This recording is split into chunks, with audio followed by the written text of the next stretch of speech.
વાલા વાલા વિદ્યાર્થીઓ, કેમ છો? હવે જેને આગલા લેક્ચર વિદ્યુત રસાયણ અંતિ જોયા એ પહેલા જોઈ લેજો અને પછી આ લેક્ચરમાં આવજો તો જ મજા આવશે. ડાયરેક્ટ નહીં, પહેલેથી વિદ્યુત રસાયણના લેક્ચર બધા જોજો. આજે આપણે લેક્ચર ચોથો વાંચ્યા, ઇલેક્ટ્રોકેમિસ્ટ્રી. તમને ગયા લેક્ચરમાં વિદ્યુત રસાયણ શાસ્ત્રમાં EMF શ્રેણી કરાવી, બરાબર? રિડક્શન પોટેન્શિયલ શ્રેણી. આપણે એનો ઉપયોગ આજે જોઈએ. ધારો કે એક ઓક્સિજનનો ધ્રુવ છે,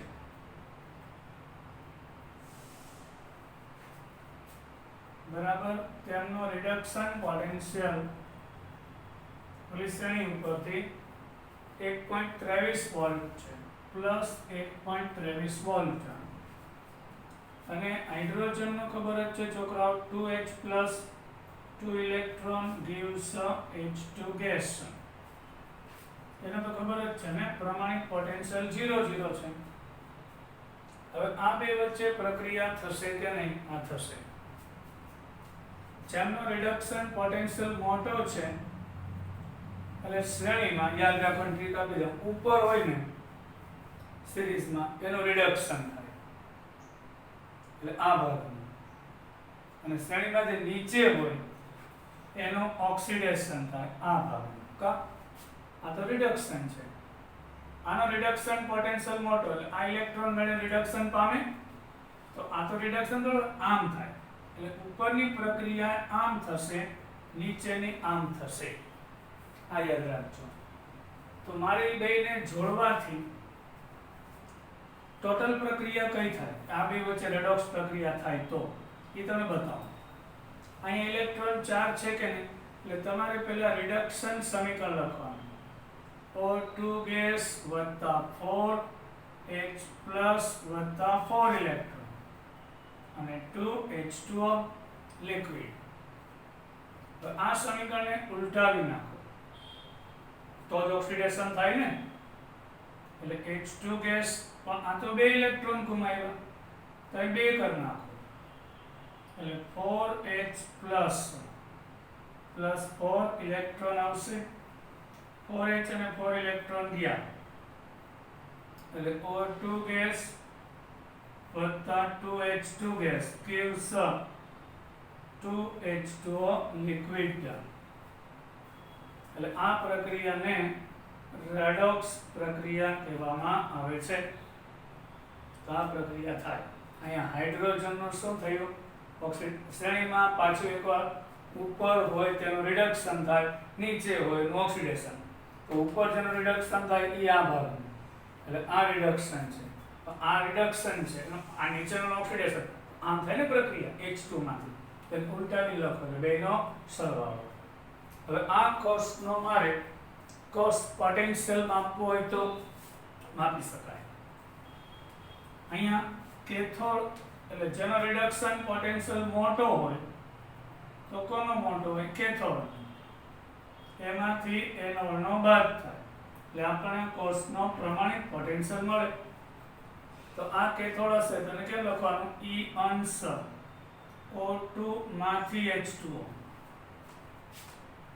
બરાબર? એટલે અને અહીંયા E અંશ કેમ લખવાનું? રિડક્શન ને તો આમ જ લખાય ને, H પ્લસ ઓબ્લિક H2 એટલે આ પ્લસ 1.23 છે, આ 0 છે એટલે આપણા કોષનો કોષ પોટેન્શિયલ 1.23 વોલ્ટ થશે. આપણે બળતણ કોષ આવતો તો 10મા ધોરણની અંદર, અને આ ચેપ્ટરમાં આપણે આવશે બળતણ કોષ. તો હાઇડ્રોજન ઓક્સિજન બળતણ કોષ દ્વારા 1.23 વોલ્ટ મળે છે. હવે આપણે બીજું એક ઉદાહરણ લઈએ. આ સમજાઈ ગયું ને બહુ વ્યવસ્થિત રીતે? એટલે શ્રેણીમાં ઉપર હોય તેનું રિડક્શન થાય, નીચે હોય તેનું ઓક્સિડેશન થશે. હવે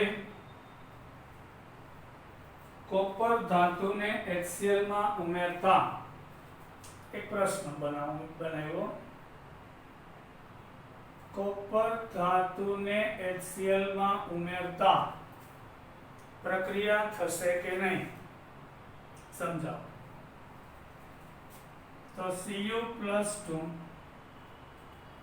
બે ઇલેક્ટ્રોન મેળવીને Cu બને તો M નો રિડક્શન પોટેન્શિયલ +0.34 વોલ્ટ છે, જ્યારે H+ ઇલેક્ટ્રોન મેળવીને H2 બને તો એ પોટેન્શિયલ 0 છે. હવે Cl2 છે એ બે ઇલેક્ટ્રોન મેળવીને Cl- બને છે. તો પહેલી વાત તો આ પ્રક્રિયા થશે કે નહીં તે જણાવો. તો કોપરનો પોઈન્ટ 34 છે અને ક્લોરાઇડનો એટલે કે Cl2 બે ઇલેક્ટ્રોન મેળવીને Cl- તો એનો રિડક્શન પોટેન્શિયલ આના કરતા પણ વધારે છે. તો વિચારીને કયો શું થશે. આ બે માં રિડક્શન પોટેન્શિયલ કોનો હોય છે કોપર. એટલે આનું શું થવું જોઈએ રિડક્શન. પણ તમે જોજો ખાસ અહીંયા Cu+2 નથી આપ્યો. મેં કીધું જેનો પોટેન્શિયલ મોટો હોય ને રિડક્શન એમાં આ ભાગનું રિડક્શન થાય અને જેનો નીચો હોય એમાં આ ભાગનું ઓક્સિડેશન થાય. આપણે Cu+2 નહીં Cu આપેલો છે એટલે પ્રક્રિયા નહીં થાય. અહીંયા H2 નહીં પણ H+ આપેલો છે એટલે આ પ્રક્રિયા થવાની શક્યતા નથી. એટલે તાંબુ HCl માં ઓગળશે નહીં.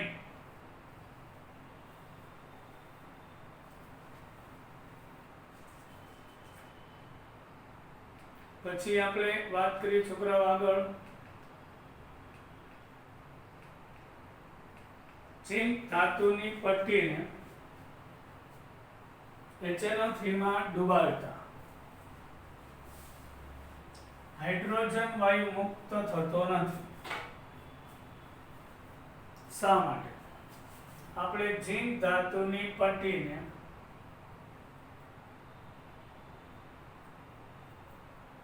જનરલી ધાતુને એસિડમાં નાખો ને તો હાઇડ્રોજન મુક્ત કરે.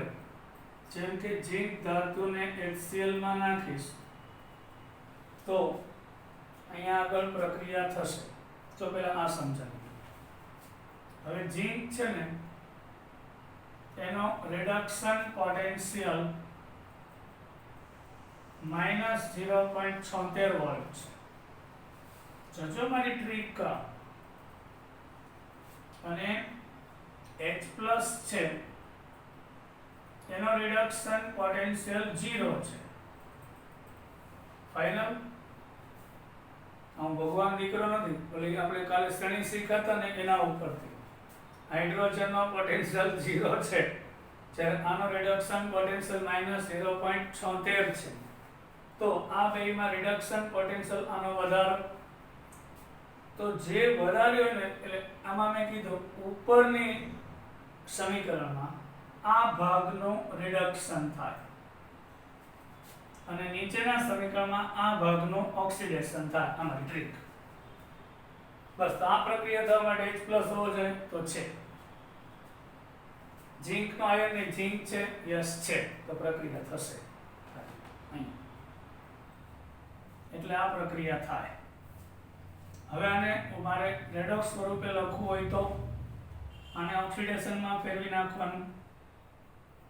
ઊંધું Zn માંથી Zn+2+2 ઇલેક્ટ્રોન રિડક્શન માટે 2H+ બે ઇલેક્ટ્રોન મેળવી અને H2 ગેસ. હવે બે ઇલેક્ટ્રોન ગયા એટલે Zn + 2H+ માંથી Zn+2 અને H2 ગેસ આપે. ક્લોરાઇડ છે તો પ્રેક્ષક આયન છે એટલે ZnCl2 બનશે દ્રાવણમાં. તો અહીંયા હાઇડ્રોજન વાયુ છૂટો પડ્યો. પણ આ ઝીંક વાળા દ્રાવણમાં એટલે ઝીંક ધાતુને HNO3 માં નાખીએ તો એમાંથી હાઇડ્રોજન છૂટો પડતો નથી. એનું કારણ છે H+ છે ને એનો રિડક્શન પોટેન્શિયલ આપણને ખબર છે 0 0 છે. ઝીંકનો રિડક્શન પોટેન્શિયલ -0.76 આનાથી ઓછો છે. પણ જે નાઇટ્રેટ આયન છે, નાઇટ્રેટ એનો 0.97 છે. નાઇટ્રેટ વત્તા 4H પ્લસ વત્તા 3 ઇલેક્ટ્રોન NO પ્લસ 2H2O આ છે 0.97 વોલ્ટ છે. તો એટલે ઝીંક કરતા તો બેના રિડક્શન પોટેન્શિયલ મોટા. ચલો એટલે ફાઇનલ ઝીંકનું ઓક્સિડેશન થશે આ ફાઇનલ. પણ રિડક્શન પામી શકે તેવા બે છે. તો એમાં મૂલ્ય કોનું મોટું? H+ કરતા NO3 નું રિડક્શન પામવાનું વલણ વધારે છે. H+ ને અડે નહીં, NO3 નું રિડક્શન કરશે. હવે આને ઉલટા સમજાઈ ગઈ ને મારી પ્રક્રિયા. આનું મૂલ્ય સાવ નીચું એટલે આ ભાગનું ઓક્સિડેશન થાય તો ઝીંક છે થશે. હવે H+ NO3 બેયનું રિડક્શન થાય. એ બેમાં મોટું રિડક્શન પોટેન્શિયલ નાઇટ્રેટ. તો H+ નું થાય ને પહેલા નાઇટ્રેટનું રિડક્શન થઈ જાય. એટલે આ પ્રક્રિયામાં Zn માંથી Zn+2+2 ઇલેક્ટ્રોન એટલે ઓક્સિડેશન અને રિડક્શન માટે NO3- વત્તા 4H+ વત્તા 3 ઇલેક્ટ્રોન માંથી NO વત્તા 2H2O થાય. પણ અહીંયા 2 ઇલેક્ટ્રોન છે ને 3 છે એટલે આ સમીકરણને 3 વડે ગુણતા એટલે 6 થયા. આને 2 વડે ગુણીએ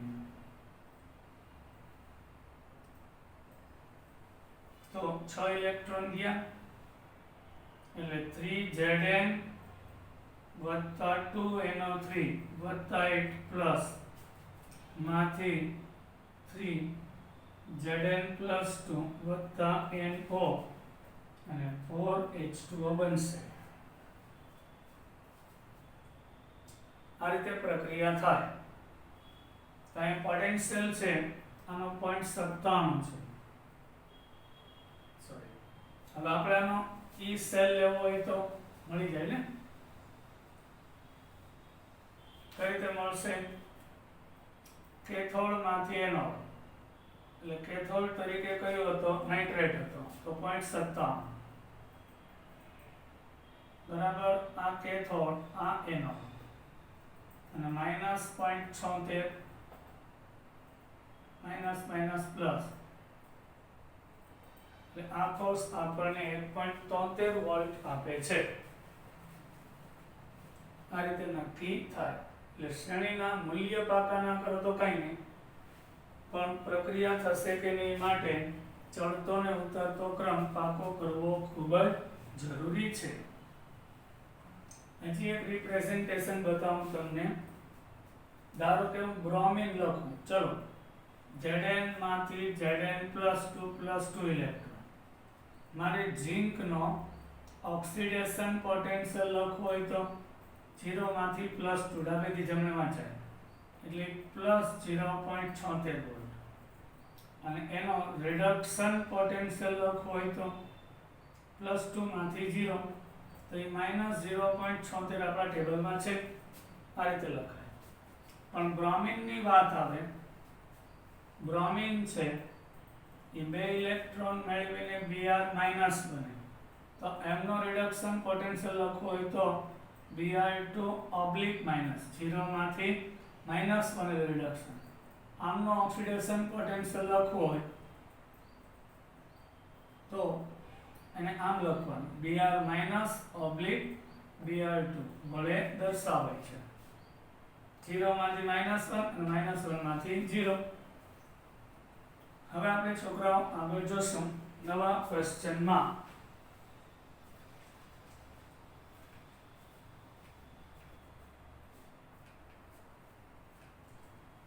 મોસ્ટ આઈપી ક્વેશ્ચન છે નન્સ્ટ સમીકરણ, નન્સ્ટ ઇક્વેશન.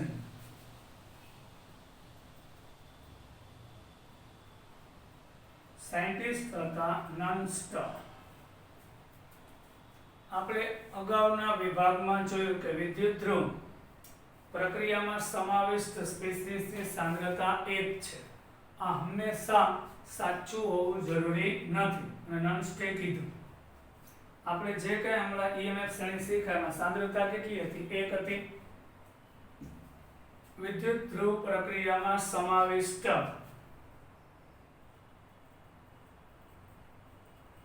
વિદ્યુત ધ્રુવ પ્રક્રિયામાં સમાવિષ્ટ વિદ્યુત ધ્રુવોની એટલે કે સ્પીસીસની ઘટક કણોની સ્પીસીસની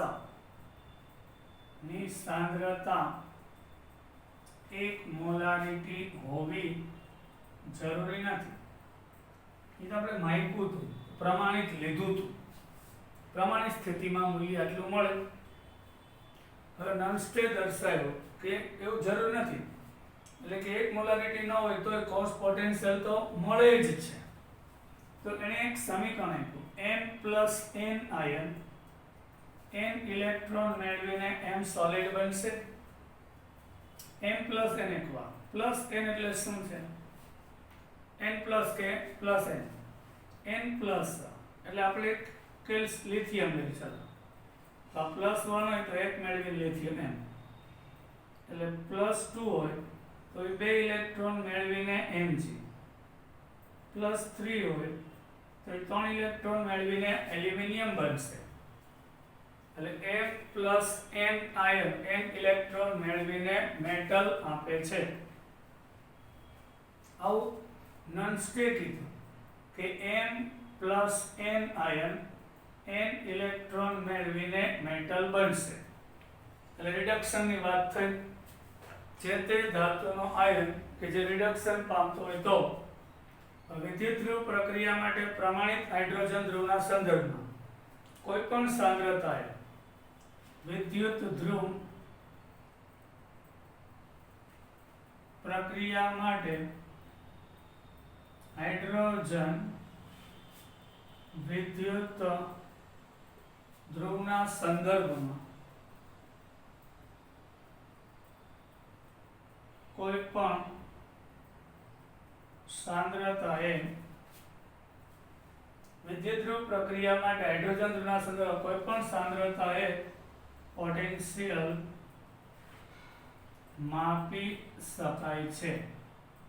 એટલે સાંદ્રતા 1 મોલારિટી હોય એવું જરૂરી નથી. હવે આ નોનસ્ટે જે સમીકરણ આપ્યું હતું એની સાબિતી છે ને આપણા બુકમાં નથી. એક્ચ્યુઅલી સાબિતી છે એ ઉષ્માગતિશાસ્ત્રના સિદ્ધાંત ઉપરથી થર્મોડાયનેમિક સિદ્ધાંત ઉપરથી આપવામાં આવેલી છે. અહીંયા આપણે બુકમાં direct m plus n oblique m એટલે પ્લસ માંથી 0 એટલે રિડક્શન થયું. અહીંયા અંશ નહીં કરું એટલે બિન પ્રમાણિત થશે. ઓલોમાં બધે અંશ કરતો તો એટલે પ્રમાણિત હતો. એટલે બિન પ્રમાણિત અર્ધકોષનો રિડક્શન પોટેન્શિયલ બરાબર તે જ અર્ધકોષનો પ્રમાણિત potential minus RT upon NF linear. એટલે અંશમાં નિપજ આવશે અને છેદમાં પ્રક્રિયક આવશે. હવે તમે કહો તો કોઈ પણ ધાતુ હોય, યાદ છે આ સોલિડ છે અને એકવા છે એટલે વિષમાંક સંતુલન છે. સંતુલન ચક્રનો ઉપયોગ કરીએ. એમાં મેટલને અચળ લેતા પણ ઘન પદાર્થની સાંદ્રતા m એ એકમ લઈએ છીએ. હવે ઘન પદાર્થ કેપિટલ M એટલે સોલિડ છે, સાંદ્રતા 1 એકમ લઈએ છીએ. તેથી E m n plus m is equal to E degree m n plus m minus RT upon NF linear ઉપર 1 અને upon m plus n થશે. ઈ એમ પ્લસ એમ ઓબ્લિક એમ ને આપણે વ્યાખ્યાયિત કરી ચૂક્યા છીએ. એ કઈ રીતે? એટલે પ્રમાણિત પોટેન્શિયલ છે એમ. અહીં એમ એન પ્લસ ઓબ્લિક એમ ને વ્યાખ્યાયિત કરી ચૂક્યા છીએ એટલે પ્રમાણિત પોટેન્શિયલ. આનો પ્રમાણિત આ ગોતવો છે. આ પ્રમાણિત તો કેના ઉપરથી? આપણી ઓલી જે સિરીઝ હતી એના ઉપરથી. હવે r છે એ વાયુ અચળાંક છે. r એ વાયુ અચળાંક છે.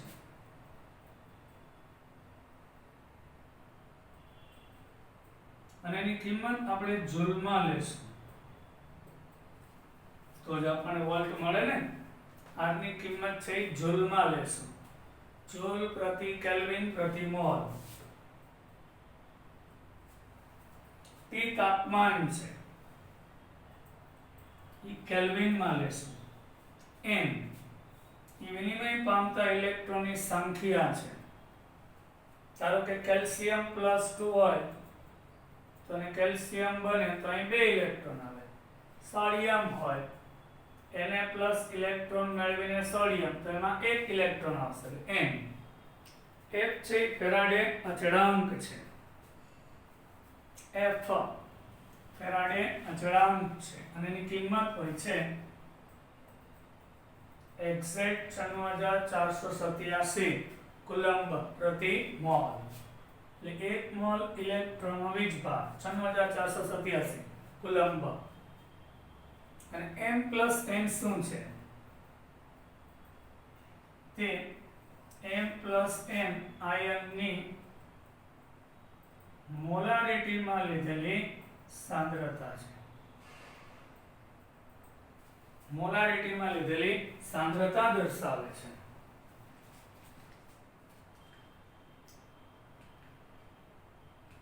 તો એના ઉપરથી આપણે ડેનિયલ કોસ માટે વિચારીએ. આ સમીકરણ જે નંસ્ટે હતું એનો આપણે ડેનિયલ કોસ. તો ડેનિયલ કોસમાં આપણને ખબર એક ઝિંકનો ધ્રુવ છે અને એક કોપરનો ધ્રુવ છે. તો એના માટે આપણે વિચારીએ તો ડેનિયલ કોસ એક ઝિંકનો ધ્રુવ છે અને કોપરનો ધ્રુવ છે. તો બેયના આપણે રિડક્શન પોટેન્શિયલ લઈએ તો Cu+2/Cu એટલે કે Cu+2 આયન 2 ઇલેક્ટ્રોન મેળવીને Cu સોલિડ બનશે. તો એના માટે નામ સમીકરણ કયું થાય?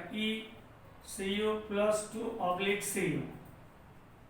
+2 = E degree. Cu2+/Cu minus RT/NF ln અંશમાં કોપર એટલે 1 થઈ જશે. મેટલ હમણાં જ કીધું મેટલ એટલે 1 લઈ લેવાનું. આ એક્વિયસ છે એટલે એક્વિયસ વાળું પદ રહેશે Cu+2. હવે ઝિંક માટે વિચારો તો એની રજૂઆત કેમ થાય નામ સમીકરણ દ્વારા? તો Zn2+1 વાર 2 ઇલેક્ટ્રોન મેળવીને Zn સોલિડ. તો એને નામ સમીકરણમાં લખવું હોય તો E Zn2+/Zn = E degree. Zn2+/Zn minus RT/NF linear 1 આ 1 થઈ જાય નિપજ અંશમાં આ છેદમાં upon Zn+2. હવે આપણે જાણીએ છીએ કોસ પોટેન્શિયલ એટલે શું? E સેલ એટલે કેથોડનો રિડક્શન પોટેન્શિયલ માઈનસ એનોડનો રિડક્શન પોટેન્શિયલ. તો ડેનિયલ કોસમાં ઝિંકનો ધ્રુવ છે એનોડ હોય અને કોપરનો ધ્રુવ છે કેથોડ હોય. એટલે અહીં કોપર લેશું ECU2 plus oblique CO minus E Zn2 plus oblique Zn એમની કિંમત મૂકી દઈએ આપણે અહીંયા આની જગ્યાએ આ ભાગ આવશે આની જગ્યાએ આ ભાગ આવશે તો આપણે E સેલ બરાબર શું થશે E Cu2 plus oblique Cu minus RT upon NF ln 1 upon Cu plus 2 એટલે 2 plus બુક મુજબ એમાંથી આ ભાગ બાદ થશે એટલે આ માઈનસ E અંશ Zn2 plus oblique Zn અને માઈનસ માઈનસ આને માઈનસ આવે તો minus minus plus RT upon NF ln 1 upon Zn2 plus થશે બરાબર હવે અહીંયા સુધી પહોંચી ગયા હવે આમાંથી ને આ બાદ કરો એટલે E અંશ Cu2 plus oblique Cu minus E અંશ Zn2 plus 2 oblique 2 plus oblique Zn આટલું થયું હવે આ બે માંથી સામાન્ય શું નીકળશે RT upon NF સામાન્ય નીકળશે એ આપણે સામાન્ય કાઢીશું તો આ બે માંથી સામાન્ય માઈનસ RT upon NF એટલે કૌંસમાં ln 1 upon Cu2 plus minus ln 1 upon minus હવે પ્લસ થાય કૌંસમાં માઈનસ સામાન્ય વેલ્યુ આવેલા એટલે માઈનસ વાળું પ્લસ પ્લસ વાળું માઈનસ થાય Zn2 પ્લસ હવે આના બરાબર આ પ્રમાણિત રિડક્શન પોટેન્શિયલ કોપરનો અને પ્રમાણિત ઝિંકનો એટલે આપણે E અંશ સેલ થઈ ગયો એટલે ડેનિયલ કોષનો પ્રમાણિત પોટેન્શિયલ થઈ ગયો minus RT upon NF common તો લોગનો નિયમ છે બાદબાકી હોય એટલે ભાગાકાર થાય એટલે કે ln A minus ln B હોય તો ln A upon B થાય એ મુજબ તો લિનિયર અહીં 1 upon Cu2 plus ના છેદમાં 1 upon Zn2 plus તો છેદનો છેદ અંશમાં ચાલ્યો જાય ને એટલે લિનિયર ઉપર Zn2 plus એના છેદમાં Cu2 plus એટલે મતલબ એ થયો આ સૂત્ર ઉપરથી એટલે જો તમને ઝિંકના દ્રાવણની સાંદ્રતા જાણતા હો ઝિંક સલ્ફેટના અને કોપર સલ્ફેટના દ્રાવણની સાંદ્રતા જાણતા હોય તો અને EM સેલ તો આપણે શ્રેણી પરથી મળી જાય ને પ્રમાણિત ભેગા કરો એટલે 1.10 વોલ્ટ તો બિન પ્રમાણિત એટલે કે સાંદ્રતા 1 મોલારિટી ન હોય ત્યારે આ સૂત્ર ઉપરથી આપણે બિન પ્રમાણિત કોષ પોટેન્શિયલ માપી શકાય છે હવે એક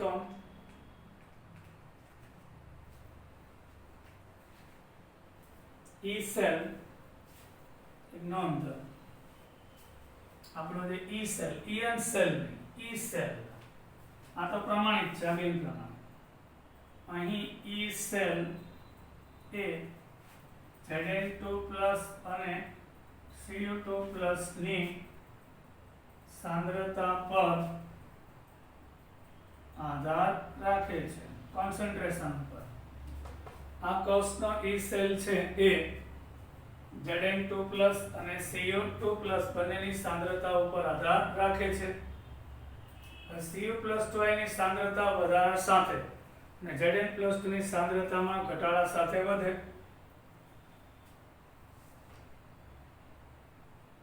એ કઈ રીતે Cu+2 ની સાંદ્રતા